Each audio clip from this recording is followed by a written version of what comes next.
আসসালামু আলাইকুম। আমি কানিজ কুকস থেকে বলছি। আশা করি যে যেখানে আছেন আলহামদুলিল্লাহ ভালো আছেন। এখানে আমি আধা কেজির মতন টমেটো নিয়ে নিয়েছি, কাট করে নিয়েছি। আপনাদের যেভাবে খুশি কেটে নিতে পারেন।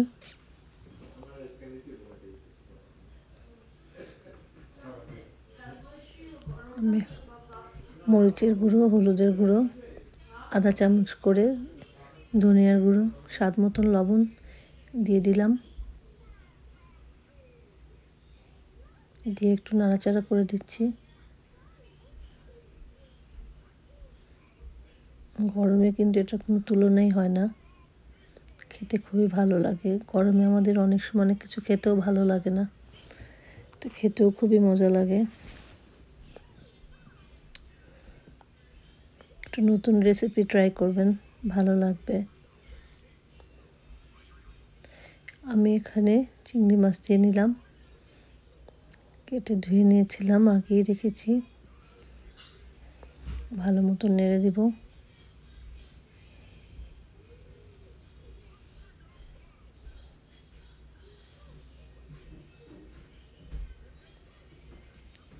পাঁচ মিনিট পরে আমি এটাকে উঠালাম। দেখুন, ভালো মতন কোটা দিয়ে নেব।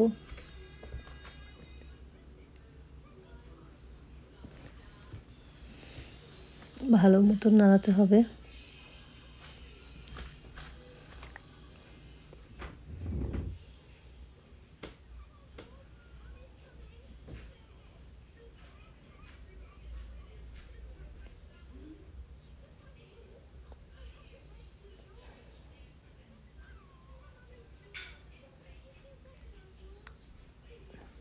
এটা রান্না করতে গিয়ে আমি কিন্তু বাংলাদেশকে খুবই মিস করছি।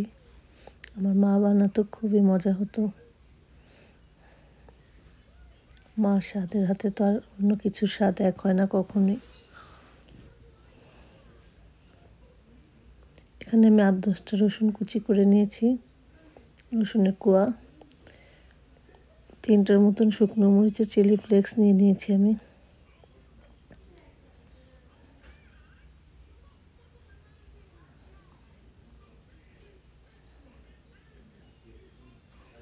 ভালো করে একটু ভাজা ভাজা করে নেব, রসুনটাকে একটু ব্রাউন করে নেব।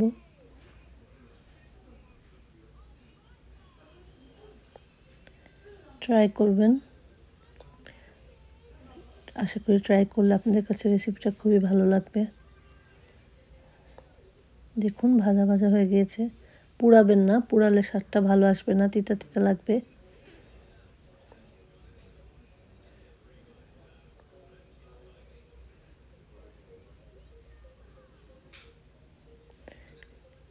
গরমে এটার কোনো তুলনাই হয় না, খুবই মজা।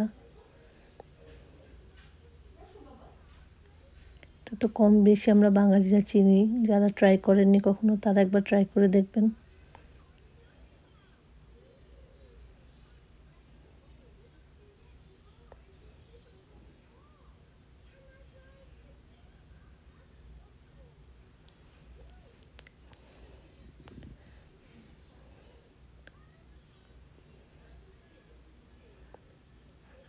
বাগার দিয়ে এটাকে আমি 5 মিনিটের মতন রেখেছি। হালকা করে কুচি করে ধনিয়া পাতা দিয়ে দিব একটু।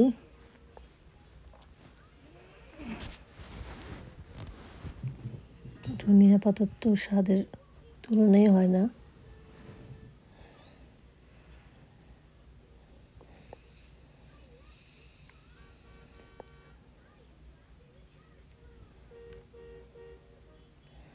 দেখে মাশাআল্লাহ বোঝা যাচ্ছে এটা খুবই মজা হয়েছে। সিলেটি ভাষাটাকে ট্যাংরা বলে।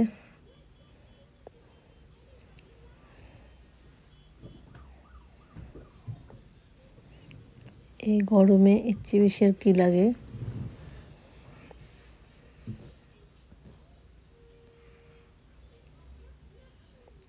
ভিডিওটা ভালো লাগলে লাইক করবেন, আর ইউটিউব থেকে দেখছেন প্লিজ সাবস্ক্রাইব করবেন। যে যেখানে আছেন ভালো থাকবেন। আল্লাহ হাফেজ।